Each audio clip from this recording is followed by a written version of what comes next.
Selamat ketemu lagi semuanya. Amin. Apa kabar semuanya? Pasti baik.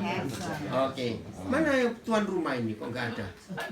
Lupa, aku senang kalau besok beli gula. Amat ini. Oke. Silakan buka Yohanes 14 ayat 6.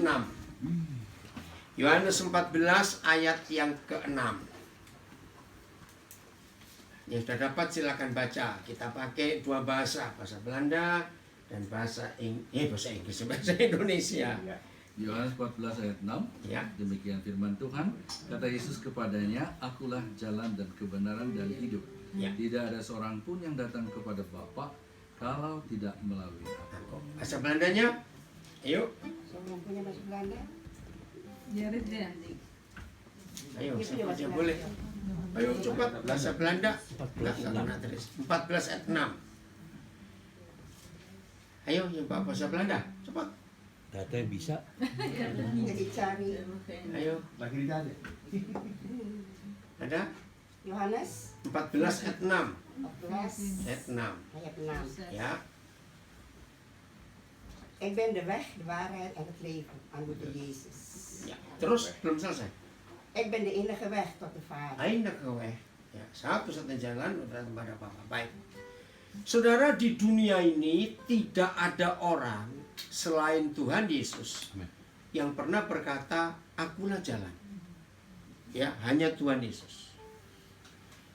Apa yang muncul di pikiran kita kalau ada orang berkata, akulah jalan? Dri coba pindah Dri, karena Ibu Ingrid nggak bisa kelihatan. Aku di pinggiran. Nah, bisa pindah gitu ya. Nah, cikin boleh situ, cikin boleh di, oh gitu ya. Ngerti ya? Apa yang muncul di pikiran kita kalau kita mendengar ada orang berkata, aku ini jalan? Insinyur, Insinyur, bukan. tukang buat jalan. Bukan tukang buat jalan. Ayo, Guide. guide. Oke, bukan lagi. Atau gini, saya beri pertanyaan. Dalam hidup, itu harus berjalan atau tidak orang itu? Oke. Apa jadinya kalau dalam kehidupan nggak ada jalan? Buntu, Ya, nggak bisa kemana-mana. kemana-mana. Saya masih ingat tahun 78, di satu kampus di Surabaya kami ada pertemuan mahasiswa. Waktu itu dari 9 kampus gabungan. Pembicaranya satu dengan saya dengan pendeta Yermiarim, almarhum Deswa meninggal. Pas giliran saya diadakan tanya jawab, ternyata masuk satu mahasiswa Islam tanpa pengetahuan panitia.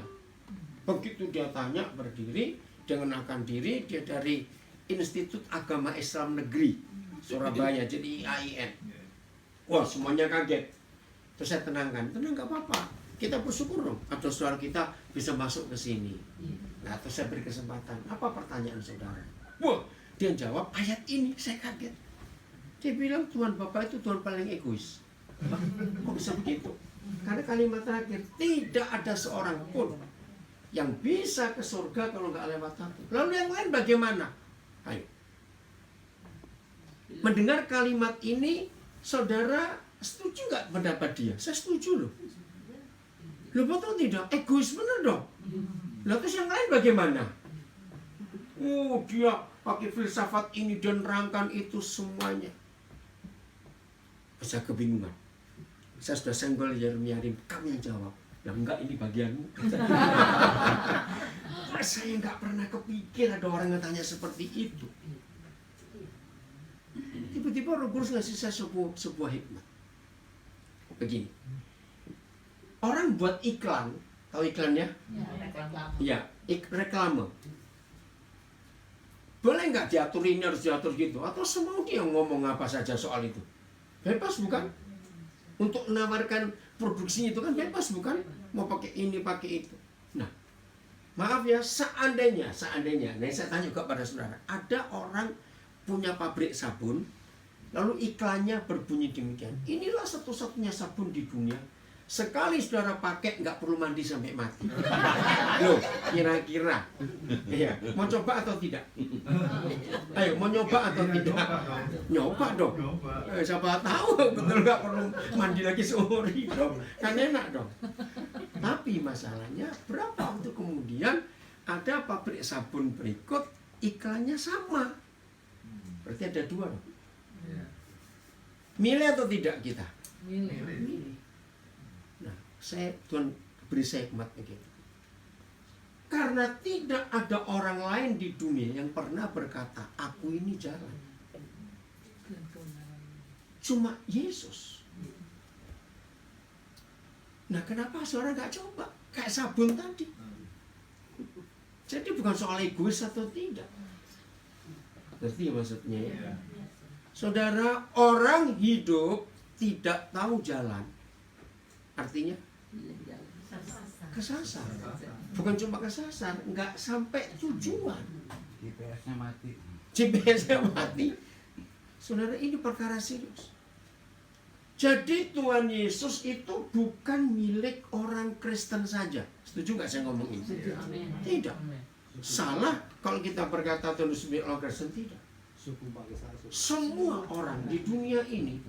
Jadi kalau ada orang mau percaya Tuhan Yesus dan dia tidak mau mengaku Kristen, tidak apa-apa. Sebab kata Kristen itu bukan dari Tuhan. Kata Kristen justru dari orang Roma. Jadi kata Kristen itu bukan dari Tuhan. Nah, itu menjadi orang terkotak-kotak. Siapa saja dalam hidup ini, kalau tidak tahu jalan, berarti dia nggak bisa kemana-mana. Sama dengan mati dong, kalau sampai nggak tahu jalan. Saudara, maka itu kita bersyukur hanya Tuhan Yesus yang pernah berkata, aku ini jalan. Nggak ada yang lain. Jadi rugi kalau kita dalam tanda kutip tidak mau coba jalan itu. Cuma sendiri kok dia ngomong, nggak ada yang lain lagi ngomong soal jalan itu. Betul bukan? Rugi nggak kalau memang cuma ada satu dan kita nggak mau coba? Goblok. Ya, nah, betul. Bukan cuma rugi tapi goblok. Cuma dia jalannya. Jadi mulai hari ini kalau saudara ketemu siapa saja yang merasa hidupnya kok nggak ketemu jalan, karena katakan aku tahu ada jalan. Nah, begitu nyebut nama Yesus jangan kaget. Enggak, ini bukan cuma untuk orang Kristen, untuk semua orang. Karenanya dia yang berkata, akulah jalan. Dalam banyak permasalahan hidup ini banyak masalah tidak? Sangat. Kalau kita ada masalah, ada istilah kita perlu jalan keluar atau tidak? Sangat perlu. Kalau nggak ada jalan keluar, bagaimana kita bisa lolos dari masalah itu? Nah, kembali, siapa yang berkata akulah jalan? Yesus. Nggak ada yang lain. Nah, kita datang kepada dia. Gimana caranya? Ya, mempercayai dia. Bagaimana saudara bisa minta tunjuk orang jalan kalau saudara nggak percaya orang itu? Bisa sampai nggak? Enggak sampai-sampai karena nggak percaya. Nah, inilah konsep yang sederhana dalam hidup kita sebagai murid-murid Tuhan Yesus. Dia jalan, nggak ada yang lain. Akulah hidup, nggak ada yang lain. Di luar hidup artinya, nah, maaf, cuma satu di antara dua itu saja. Hidup atau mati, jalan atau tidak punya jalan, itu semua pilihan buat kita. Tapi manusia terlalu sombong, betul enggak? Terlalu sombong. Dari mana sombongnya? Masa cuma begitu saja? Nanti mau apa lagi? Seringkali kita cari yang sulit-sulit karena merasa, wah hebat. Kalau aku bisa mecahkan yang sulit, wah hebat. Belum tentu. Ternyata semua dalam hidup ini sebetulnya simpel. Setuju nggak saya katakan? Sederhana sekali dalam hidup ini. Gak ada yang sulit kok. Nah, inilah Tuhan Yesus yang kita percaya. Bukan dalam agama, tapi dalam kehidupan setiap hari. Jadi kita cari jalan, maka dia adalah jalan itu. Bukan yang lain lagi. Sudahlah, jangan lari kemana-mana. Oke. Yesaya 48. Ayat yang ke-17. Kembali kita temukan ada jalan di sini. Yesaya 48 ayat yang ke-17. Maaf seandainya ada di antara kita hari-hari ini yang sedang gak ketemu jalan dalam hidup ini. Nah, ini penting. Setelah Tuhan Yesus naik ke surga, ya, setelah Tuhan Yesus naik ke surga, berani nggak saudara dan saya berkata, akulah jalan untuk kamu? Loh, kok diam saja? Berani nggak? Harus. Karena justru itu arti murid Yesus. Betul? Setelah Tuhan Yesus naik ke surga, siapa wakilnya? Kita. Jadi nggak boleh takut untuk berkata itu. Oke, lanjut. Mau dibaca dulu silakan. Yesaya 48 ayat 17. Ya, Tris mau baca? Belum ketemu. 48 ayat 17 terusnya. Beginilah firman Tuhan penebusmu Ya. yang Maha Kudus Allah Israel. Akulah Tuhan Allahmu yang mengajar engkau tentang apa yang memberi faedah, yang menuntun engkau di jalan yang harus kau tempuh. Akulah Yahweh Tuhanmu yang mengajar engkau tentang apa yang berguna, yang memberi faedah, dan yang apa? Menuntun kamu di jalan yang harus kau tempuh. Lagi sekali, tidak ada Tuhan manapun di dunia yang berkata, akulah jalan dan aku menunjukkan jalan kepadamu. Hanya Tuhan kita. Maaf, saya berkata, Tuhan-Tuhan yang lain hanya berkata ini dan berusaha sendiri. Kalau mudah-mudahan lah. Kalau Tuhan kita tidak, dia pasti beri jalan. Dan itu sungguh luar biasa. Amin. Maka itu lagi sekali, di dalam semua kesulitan, tantangan, masalah yang kita hadapi, kita cuma perlu jalan. Kita cuma perlu orang yang bisa nuntun kemana ini, kemana. Kemarin pagi, kemarin, karena Bingmi dan Tris harus ada urusan ke Amstelveen, maka kami berdua suami istri coba jalan kaki dari rumah menuju ke tram, halte tram yang terdekat. Belum pernah jalan ke situ. Ya, cuma Bingmi bilang nanti belok situ setelah jembatan, ya kira-kira saja lah. Tapi saya selalu melihat arahnya dulu. Ya, kalau tahu arahnya sudah jangan lihat kemana-mana. Ya coba jalan-jalan gitu. Nyampe juga.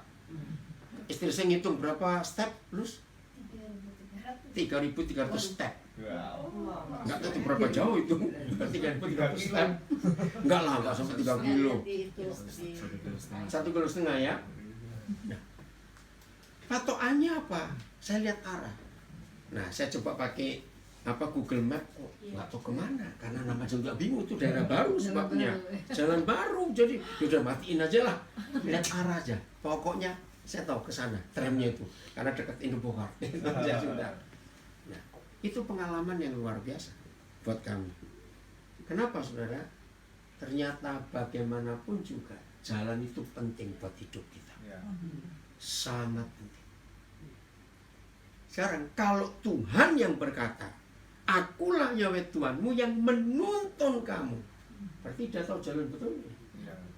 Sangat tahu. Maka itu dalam keadaan seperti apapun juga, jangan panik dulu. Tunggu Tuhan, dia pasti akan menuntun. Pasti saudara bertanya, gimana sih cara menuntun? Gampang. Saya percaya semua kita pernah punya pengalaman ini. Wah, sudah nggak tahu ini mau gimana nih, mau bagaimana. Tapi diam, tenang sebentar, tetap ingat nomor telepon, atau tiba-tiba ingat orang itu. Pernah nggak ngalami itu? Nah, itulah jalan. Yang penting kita tenang dulu. Gulanya dapat, Bro John? Udah dapat. Udah dapat.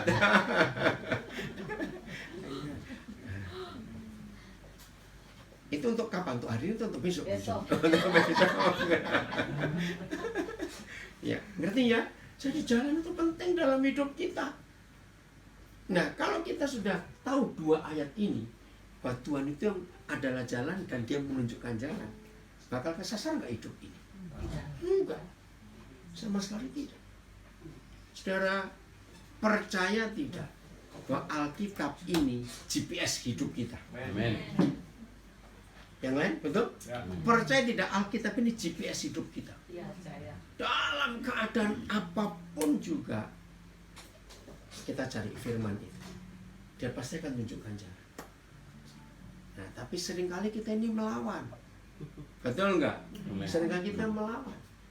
Bodoh, sok pinter. Maaf, jangan marah. Betul enggak? Bodoh tapi sok pinter. Siapa pernah ngelawan GPS? Loh, biasanya ke sini kok. Biasanya. Sering nggak seperti itu? Iya. Biasanya. Ada patung tuh yang dipindahin. Oh ya, apa itu? Ada patung ini kenapa Ada susunya? ceritanya tuh. Suski. Kenapa? Kantor tamu dari Indonesia. Kota Said nih, Tante Said. Ke Den Haag. Terus kembali waktu itu ngantor lagi. Nggak ketemu-temu. Jun, salah. Ya kayaknya patungnya dipindahin. Dipindahin.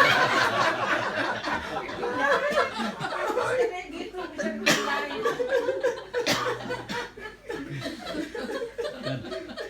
Dan Patokannya patung. GPS sih goblok pasti sampai. Belum sampai ya. Maka itu jangan melawan, ikuti saja. Coba ayat 18. Nah ini saya ngeliat bahasa Belandanya, masih Yesaya 48 ayat 18 ini. Kata pertamanya itu menarik sekali. Toh. Oh, ya. Indonesia bilang sekiranya. Sama nggak dengan bahasa Belanda itu apa? Hati toh man sekiranya. Oh, hati. Toh. Toh. Toh, teosit. Teosit. Toh. Seandainya. Nah, sama. Seandainya. Toh. Ya. Sekiranya, seandainya. Oh iya. Coba kita rasakan. Kalau papa kita berkata sekiranya, toh, itu maksa atau tidak? Ini yang luar biasa, saya kagum. Dia nggak maksa, Ustaz. Dah terserah kamu dah. Itu hebatnya papa kita. Sekiranya kamu memperhatikan perintah-perintahku, sekiranya kamu menuruti jalan yang kutunjukkan tadi, hasilnya bagus atau tidak? Iya. Bagus. Apa hasilnya? Coba lihat itu. Satu, maka Damai. damai sejahteramu. Bahasa Belandanya apa? Apa itu, Bang? Ayat 18. Setelah toh tadi itu loh. Hati toh maar naar mijn geboden geluisterd. Seandainya kamu Mendengarkan, mendengarkan perintah. Terus hasilnya Dan had u vrede gehad. vrede. Kalau Vrede. stromen de rivier. Ya pelan-pelan dulu. Damai sejahtera kita seperti apa? Vrede. Vrede seperti air. Seperti apa? Sungai. Sungai yang Tidak wah itu luar biasa. Saudara. Jadi bagaimana hidup yang damai sejahteranya, vredenya tidak pernah habis? Ayo, sukacita terus. Yang kedua, apa kita? Kebahagiaanmu akan seperti gelombang laut yang tidak pernah berhenti. Bahasa Belandanya apa? Bahasa Belandanya. Setelah Kalau vrede. stromen de rivier. Hmm. En als golven van de gerechtigheid. Gerechtigheid. Oh, gerechtigheid. Ya. Kebenaran. Sama. Nah, sekarang bayangkan kalau hidup ini tidak pernah kekurangan damai sejahtera, tidak pernah kurang kebahagiaan. Itu orang kaya nggak? Kaya banget. Sebab orang kaya duit belum tentu punya dua hal itu. Amin. Benar. Loh, betul tidak? Iya. Orang banyak duit belum tentu punya damai sejahtera, belum tentu punya kebahagiaan, belum tentu. Ini yang kita perlu pelajari. Kapan itu semua bisa jadi bagian hidup kita?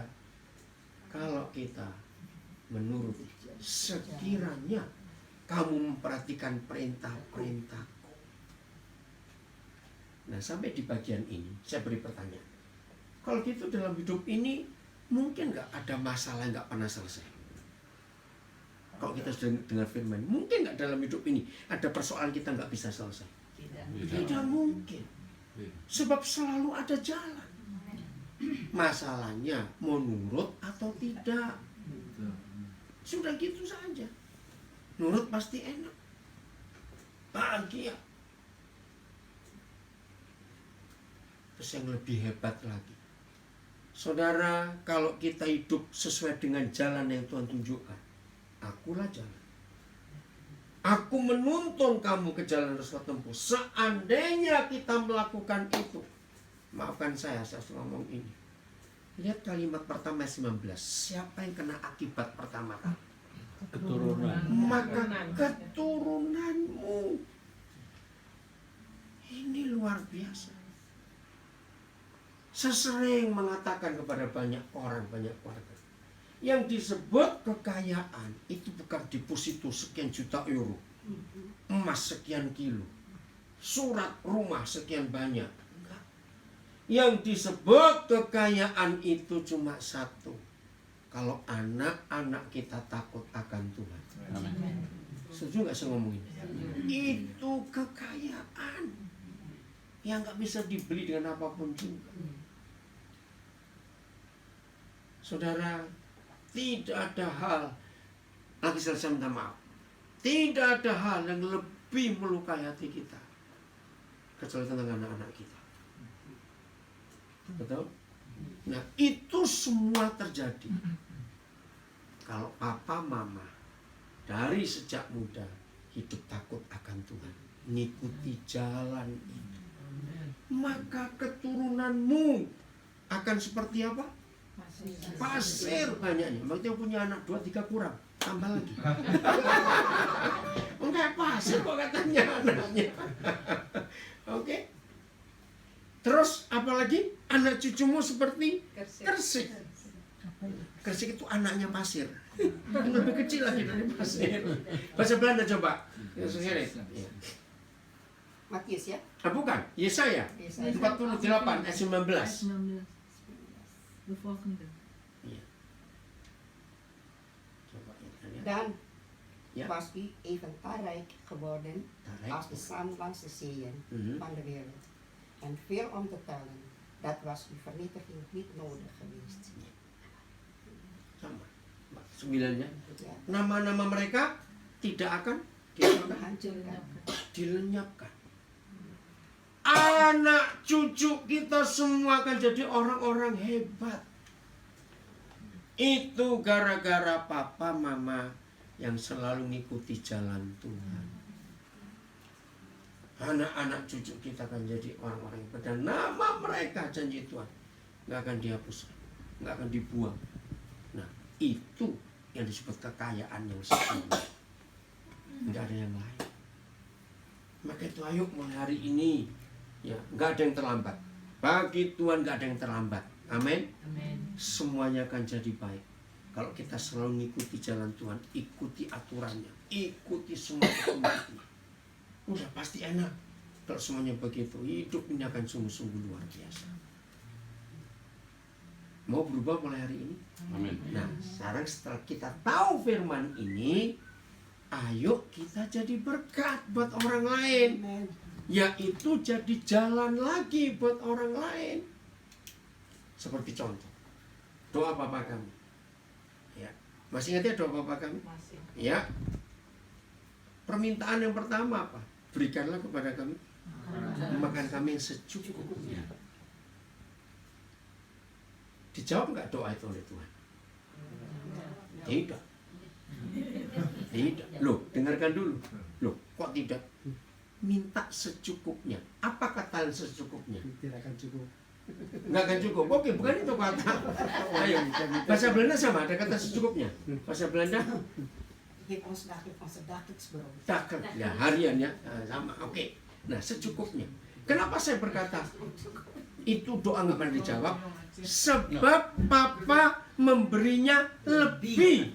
Nah, itu dia. Kamu Ayung di belakang. Iya, iya. Mana temanmu nggak ikut? Pelan-pelan. Oh iya. Nggak kita belakang, lus maju, lus maju.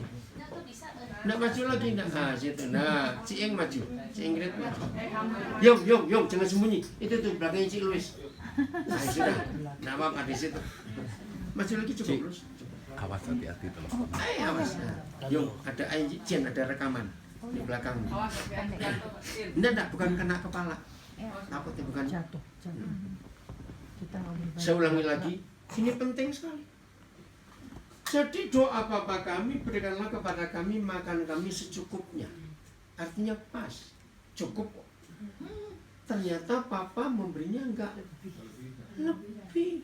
Maka itu kita bisa gemuk-gemuk begini. Maaf, jangan marah. Jangan marah.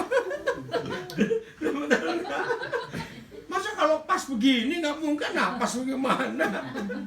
Nah ini artinya. Mengapa kita minta secukupnya kok diberinya lebih? Dengarkan. Sebab di luar kita banyak orang tidak punya Papa sebaik Papa kita di surga. Amin. Jadi waktu kita minta secukupnya diberi lebih harus Dibagi. dibagi. Amin. Yang nggak punya Papa itu banyak. Amin. Yeah. Amin. Nah gitu loh, ditunggu aminnya, nggak amin dari tadi ya. Harus begitu. Jadi selalu berbagi, selalu berbagi. Itulah hidup yang Tuhan rindukan atas kita. Nah sama. Tuhan Yesus sebagai jalan sudah naik ke surga. Betul? Di Belanda bersyukur, Indonesia juga, Jerman, beberapa negara Eropa masih ada apa? Himmelfahrt. Himmelfahrt. Ya, naik ke kenaikan ke surga. Dia sudah naik ke surga. Berarti sekarang jadi jalan siapa di dunia? Kita. Coba baca dulu. Yohanes 1:14. Oh, Yohanes 1:13. 14 maaf. 1:14. Yuk. Ada yang udah dapat? Kenapa khususnya? Firman itu telah menjadi manusia dan diam di antara kita. Dan kita telah melihat kemuliaannya, yaitu kemuliaan yang diberikan kepadanya sebagai anak tunggal Bapa penuh kasih karunia dan kebenaran. Ya. Firman itu telah menjadi manusia. Siapa firman itu? Yesus. Jadi manusia. Siapa manusia itu? Kita. Dan diam tinggal di antara manusia. Bahasa Belanda itu sendiri. Kalimat pertama aja. Het woord. Wordt een mens en leefde een tijdenlang onder ons. Ja. Hidup di antara kita. Hidup di antara kita. Firman. Jadi semua murid Yesus, semua orang yang mengaku percaya Yesus, dia adalah, kita adalah. Nah, itu dia. Firman. Betul? Kita adalah firman yang hidup. Amin. Amin. Jadi firman bisa ke Albert Heijn nggak? Bisa. Nah, itu dia. Lidl of Firman bisa ke Lidl. Firman bisa naik bus. Firman bisa naik tram. Betul? Firman ada di Skipmo. Ngerti maksudnya? Supaya orang-orang bagaimana? Bisa melihat. Tinggal di antara kita. Ini yang Tuhan Yesus inginkan sebagai murid-muridnya. Jadi kita tidak hanya percaya dia, kita nggak hanya jadi pengikut dia, tapi kita jadi wakil dia di dunia. Amin. Berarti kalau orang ketemu kita, ketemu jalan nggak? Ketemu. Harus ketemu jalan. Sayang, ini HP saya dipakai untuk ngerekam nanti dibacakan. Tadi, kata ada orang WhatsApp saya nggak kenal. Dia tahu nomor saya dari temannya. Ya. Saya baca WhatsApp-nya pendek sekali. Tapi Roh Kudus ngomong, dia ini lagi rindu cari papanya. Masa orang ini saya juga nggak tahu. Akhirnya saya WhatsApp balik, oke. Jadi kita nggak pernah ketemu, tapi maaf, saya merasa sesuatu waktu saya baca WhatsApp pertama. Kamu rindu cari papamu. Baik, dia kaget. Saudara, ternyata papanya itu orang Jepang, mamanya orang Belitung. Tapi waktu dia umur 5 tahun, papanya pulang ke Jepang, tiba-tiba sakit stroke. Sampai hari ini nggak bisa bangun. Nah, sejak itu dia nggak pernah ketemu. Tahun ini dia umur 23. 18 tahun. Berapa tahun? 18 tahun ya? Ya, nggak pernah ketemu. Wah, akhirnya, tadi ngomong banyak sampai tadi dalam perjalanan di mobil masih telepon karena dia bilang Kita nggak pernah ketemu. Akhirnya dia manggil saya papa. Sore tadi sebelum saya keluar dengan Bimbi untuk belanja sesuatu, Roh Kudus bilang, suruh dia pulang ke Jepang secepatnya. Mungkin papanya nggak umur lama, tapi saya nggak sampaikan itu. Saya bilang, kamu pengen nggak pulang ke Jepang? Oh, sangat pengen. Papa saya pun rindu untuk saya ke sana. Lo komunikasi bagaimana? Yang ngomongnya nggak jelas juga karena stroke itu. Ya udah, kamu kapan bisa libur kerja? Desember. Baik. Desember kamu berangkat. Tuh, uang gimana? Papa akan bayar kamu tiket. Wih, dia kaget, saudara. Itu kerinduan saya dari umur 5 tahun sampai umur 23 nggak ketemu papanya. Ternyata papanya pun rindu untuk ketemu anak ini. Berarti maksudnya, jadi saya jadi jalan buat dia sampai bisa ketemu. Masih ingat waktu kita reuni Israel yang Februari, saya anak dari Perancis, itu ini dia mau ketemu November mau dibawa ke Perancis. Ya, oh ya masih ingat kesaksian ini. Mau dibawa ke Perancis. Jadi saya ketemu anak, nggak papanya orang Perancis tapi nggak pernah tahu. Nah, lagi dicari. Ini mau ketemu kan bulan November ini. Nggak dibawa ke Perancis anak ini. Kenapa? Yang sama siapa ini? Yang temannya Vero. Iya, Ikut Karuli. Bukan. Ah, kok lupa? Lina sama Dennis. Yang orang Prancis itu. Oh iya ya. Jadi ada jalan yang Tuhan pakai. Nah, saudara, inilah hidup yang Tuhan inginkan atas kita. Amin. Betul-betul jadi jawaban, jadi jalan kepada orang lain. Jadi kalau ada orang tanya, Yesus itu siapa? Modelnya bagaimana? Jawaban saya apa? Saya. Lihat aku. Lihat aku. Maka itu jangan sampai modal kita kayak setan, orang bingung nanti. Maaf. Nanti orang tahu Yesus kayak setan, jadi begitu nanti. Ini perkara serius. Firman jadi manusia dan tinggal di antara kita. 1 Yohanes 1 ayat 1. Gampang bukan? Pada mulanya ada. Ya. 1 Yohanes 1 ayat 1. Coba lihat. Luar biasa. Ditulis oleh rasul yang sama. Tapi 1 Yohanes, tadi Yohanes pasal 1, sekarang 1 Yohanes 1. Ayat 1. Oke, siapa mau baca bahasa Indonesia, bahasa Belanda, silakan. Ayat 1. Ya. Het was er vanaf het begin het Mhm. woord dat leven geeft. En we hebben het woord gehoord. Met Gehoord, satu pelan-pelan dulu Susin. Satu gehoord, didengar, aku telah mendengar itu terus. met eigen ogen gezien. Egen, organ kesini, mataku sih telah melihat. 2, terus. Met onze handen aanraken. Oh, ini ke tempat dengan tanganku sih aku bisa zamannya. Ya. Bahasa Indonesia. Oh sudah? Ini bahasa Belanda. Enggak, sudah selesai? 1, ya. Ya, oke. Sekarang bahasa Indonesia, coba lihat. Apa yang telah ada sejak semula, Ya, yang telah kami dengar, kami dengar 1, yang telah kami lihat, Kami dengan lihat mata kami, dengan mata kami, yang telah kami saksikan, saksikan, dan dan yang telah kami raba dengan tangan tangan kami. Terus? tentang firman hidup itu Ya, yang Yohanes kami 1, tuliskan kepada kamu. 1 Yohanes 1. Saudara, apa yang muncul di benak kita ketika firman itu nggak cuma kita dengar, nggak cuma kita lihat, tapi kita bisa raba dengan tangan. Ayo, saudara mikir apa?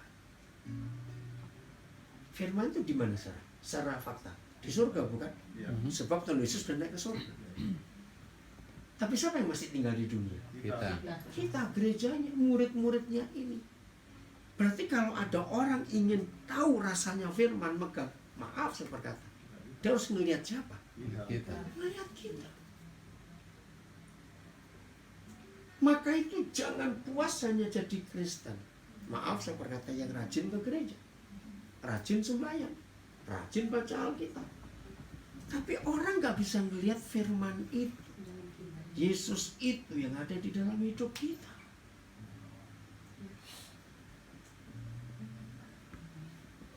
Ini yang Tuhan mau. Awal Juni, salah satu anak kami itu pelatih futsal atau futsal ya. Football. Nah, ternyata yang melatihan adalah satu anak Aceh Muslim. Nah, jadi anak-anak kami itu saling tukar informasi. Bilang, Pak, ini ada anak yang saya latih, tapi sakitnya parah. Kami nggak tahu. Nah, dia tuh nggak punya keluarga di Jakarta. Ya udah, mana nomor teleponnya? Saya hubungi langsung. Saya bilang, saya nggak ada di Jakarta. Terus saya telepon anak saya di Jakarta yang bisa cepat tolong jemput dia, bawa ke rumah sakit sekarang juga. Nah, dia kaget. Dia bilang, saudara saya orang Muslim aja nggak begini.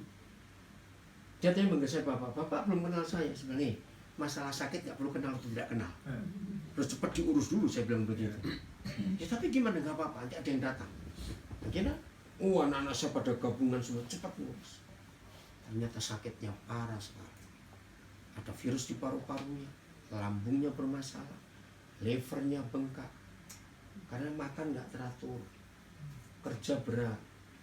Nah di situ dia merasakan kasih Tuhan yang luar biasa. Kamu ini sampai sekarang masih di rumah sakit, belum keluar karena satu persatu ditangani dokter itu. Nah gantian anak-anak kami mengunjungi, melayani, bawain makanan, itu kasih Tuhan dinyatakan luar biasa. Saya ajari mereka, kamu kalau nolong orang nggak boleh lihat apa sukunya, apa agamanya, apa kerjaannya, apa benar tidak. Saya ajari mereka, pokoknya orang harus kamu tolong. Asal dia orang, bukan orang-orangan. Sebenarnya itu harus. Itu kasih Tuhan yang luar biasa. Satu kali, sekarang anak ini jadi pengkhotbah hebat, keluar masuk penjara. Waduh, tatonya penuh. Maaf. Kalau saudara umurnya sudah 60-an tahun, tinggal di Indonesia kok di sini. Masih ingat ada artis terkenal namanya Connie Constantia? Iya. Nah, ini anaknya. Anaknya cuma satu, tapi keluarganya pecah. Anak ini jadi pengedar narkoba, drug dealer, jadi wah semua. Suatu kali saya ketemu dia di depan sebuah toko, saya nggak kenal. Lagi termenung anak ini. Terus saya naik mobil, balik, ada apa? Saya nggak tahu, saya mesti nolong orang itu, saya nggak tahu siapa itu orang. Mobil berhenti. Saya tanya, kamu kenapa? Wah ya ternyata dia lagi ngobat, matanya sudah nggak karuan. Oke, nggak bisa kamu hidup di sini, dia nggak punya tempat. Nah di Jakarta kami ada tempat, saya bawa pulang. Berubah hidupnya, tapi masih belum total. Suatu malam, kira-kira jam hampir 3:30 pagi di Nabire, tiba-tiba telepon saya itu bunyi dari rumah sakit Fatmawati. Wah, saya langsung mikir jelek, ya saya penipuan ini. Ini anak bapak katanya. Hah, siapa? Nah, saya itu kan biasa orang Indonesia. Nama panggilan, nama KTP kan beda. Nah, dia sebut nama KTP. Aduh, saya nggak kenal. Loh, tapi orang ini dalam badan koma nyebut nama bapak dan nomor telepon. Itu yang luar biasa. Saya pikir penipuan. Kenapa? Saya itu nganterin. Saya ini dokter di UGD, di ruang gawat darurat ini. Oh ya, ini anak bapak kena tusuk. Dan ini sudah hampir kurang berapa mili kena jantungnya. Ini harus kami ambil tindakan untuk operasi atau tidak. Loh yang heran, dalam keadaan koma dia bisa ingat nomor saya, nomor telepon itu. Wah, saya pikir 1:30 Jakarta. Saya telepon anak saya, Roni yang masih bangun. Bilang, Ron, ya anak saya Roni telepon sini yatim piatu. Kalau saudara sering ikuti berita Ahok, dia pengacara Ahok yang termuda. Dari sekian puluh, ini anak jadi pengacara sampai hari ini. Setelah Ahok masuk penjara, tinggal 5 pengacaranya. Nah, salah satu yang terpilih dari 5 itu adalah anak ini. Waktu itu dia masih kuliah. Ron, dengan apa namanya Leon begini? Oh ya, langsung berangkat ke rumah sakit itu. Jadi dia hampir mati. Tapi Tuhan itu luar biasa. Sekarang dia jadi pengkhotbah. Nanti kalau saudara saya beri namanya, lihat di Facebooknya. Pelayanannya hebat. Pelayanannya keluar masuk penjara, nginjili orang-orang. Wih, tatonya penuh dari leher, tangan sampai kaki semuanya. Memang dari latar belakang nggak seperti itu. Artinya jadi kita harus jadi berkat dalam hidup. Firman itu jadi manusia. Dan itulah kita murid-murid Tuhan Yesus. Amin. Untuk jadi jawaban oleh orang lain. Jadi siap, firman nggak cuma dilihat, nggak cuma didengar, tapi bisa diraba dengan tangan. Hebat sekali. 1 Korintus 11 ayat 1. Kapan kira-kira saudara berani ngomong seperti ini? Cuma tanya. Kapan berani ngomong? 1 Korintus 11 ayat 1.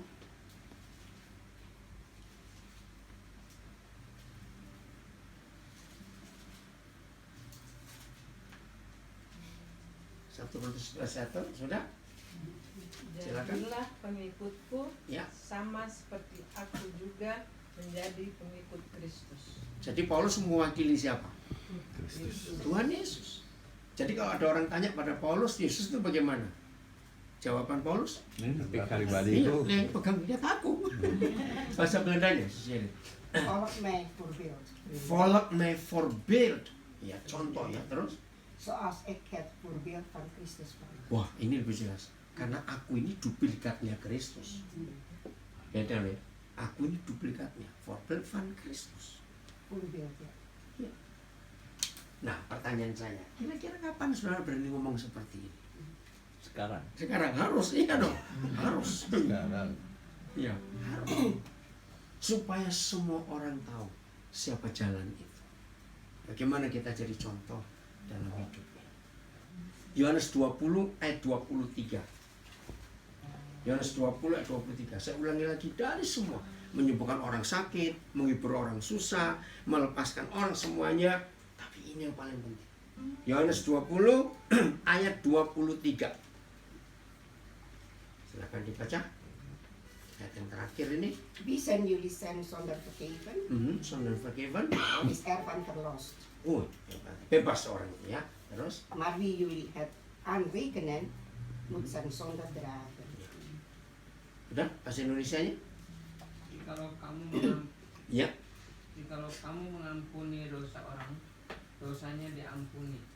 Dan jikalau kamu menyatakan dosa orang, tetap ada, dosanya tetap ada. Saudara, tanyakan semua psikolog, tanyakan semua dokter. Penyebab utama orang nggak bisa tidur, nggak tenang hidupnya, dan diganggu suara-suara, itu karena guilty feeling. Bahasa Belandanya apa guilty feeling itu? Schuldgevoel. Rasa bersalah yang nggak habis-habis. Orang itu dikejar terus, nggak tenang hidup. Saudara, firman ini luar biasa. Menjadi wakil Tuhan Yesus yang paling hebat. Saudara dan saya diberi otoritas untuk mengampuni dosa orang. Ada yang amin. Pelayanan luar biasa. Jadi kalau ada orang berdosa datang kepada kita, dengarkan dia ngomong. Seperti saudari tadi itu, dengarkan. Setelah saudara dengarkan, mulai ingat firman apa, sampaikan firman itu. Berapa bulan yang lalu, masih ingat tetes waktu Daniel minta tolong hubungi orang itu yang di Zeeland, tiba-tiba ada orang dari Belanda yang kontak saya, cerita semua masalah. Waduh, saya pikir saya di Indonesia, di Papua lagi, bagaimana ini? Nah, terus saya ngomong, boleh nggak saya kenalkan kamu pada seseorang? Siapa? Ya, saya bilang, kamu pun mungkin nggak terlalu kenal gitu loh. Sampai saya sebut namanya. Dia mau, harus saya ngomong pada Tris. Ternyata memang dia nggak punya siapa-siapa di sini. Dia orang Indonesia, suaminya orang Belanda. Dia punya masalah, dia nggak tahu. Nah, di situ dia bisa menumpahkan semuanya. Waktu dengar masalah itu rumitnya luar biasa. Ternyata cuma satu yang dibutuhkan, ampuni dan mengampuni. Saudara, mengampuni dan diampuni, diampuni dan mengampuni, itu menyembuhkan orang luar biasa. Betul tidak? Lega betul-betul. Itu firman ini nggak bisa main-main. Bagi orang beragama, ini penghujatan. Apa bahasa Belanda penghujatan? Penistaan itu. Bahasa Belandanya apa ya? Kayak kasusnya Hock itu. Ya. Apa? Penistaan. Pokoknya menghujat Tuhan lah, habis-habisan. Nah, satu-satunya saya memiliki dan Hot lastering. Lastering, ya. lastering ya. Satu-satunya hal yang selalu jadi keributan orang-orang Farisi ahli Taurat pada Tuhan Yesus, bukan dia menyembuhkan orang sakit. Ketika Tuhan mengampuni orang berdosa, itu orang Farisi marah, siapa kamu? Kamu menghujat Tuhan. karena hanya Tuhan yang bisa ngampuni dosa. Memang banyak gereja nggak tahu otoritas yang tertinggi buat kita. Saudara, percayalah, kalau otoritas ini kita pakai di hidup kita, orang nggak kenal kita pun akan melihat sesuatu yang lain di hidup kita. Seperti kasus dari tadi. Benar.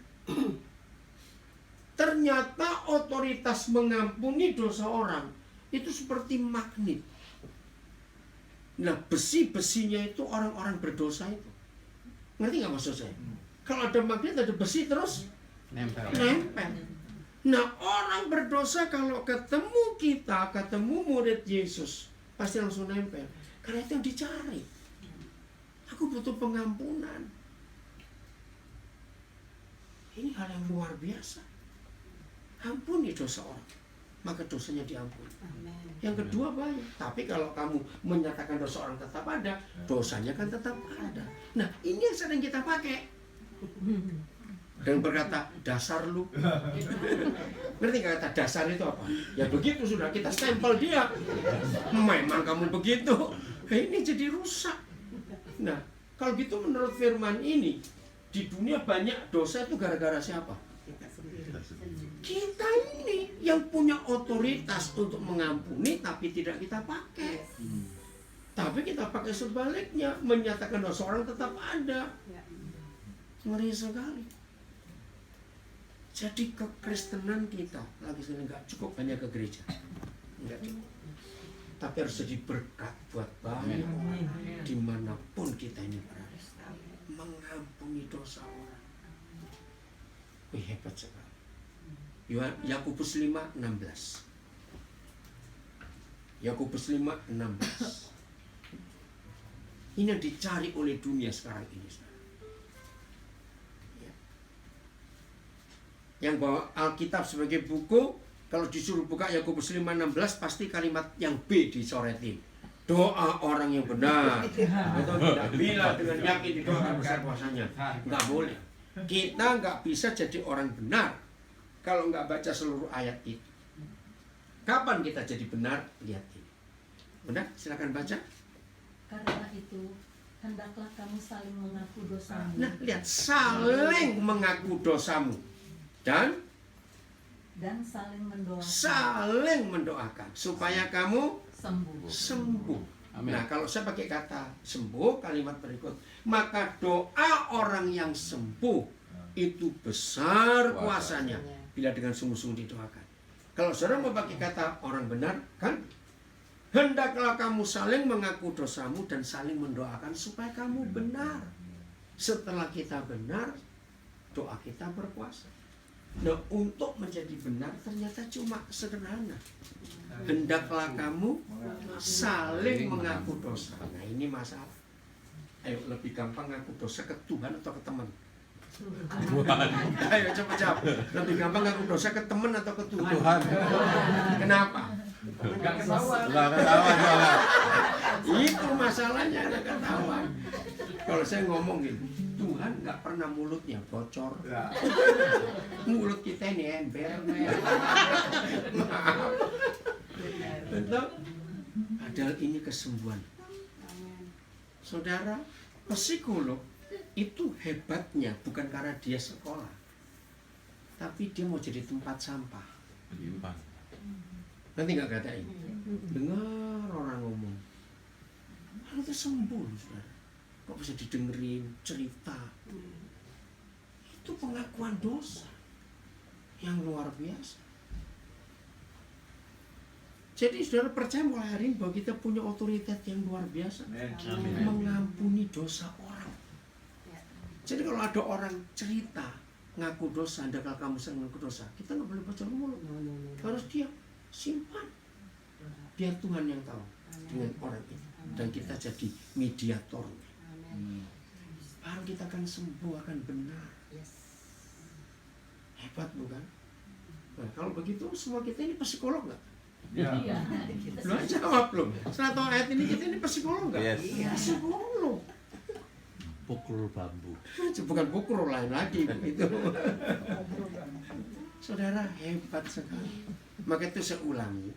Yesus Kristus Tuhan bukan pendiri agama Kristen, bukan. Enggak, dia bukan pendiri agama. Dia itu Tuhan untuk semua manusia di dunia. Amin. Jadi jangan kita egois. Harus ngaku dulu jadi Kristen baru percaya. Enggak. Bapak kita baik, semua orang boleh terima berkat keselamatan kalau dia mau percaya. Namanya kita wakil.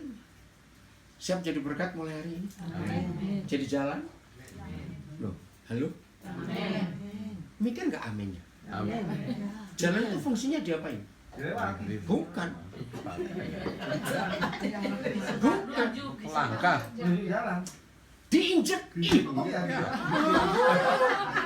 Dilewati dia bilang. Dia ini kurang terus.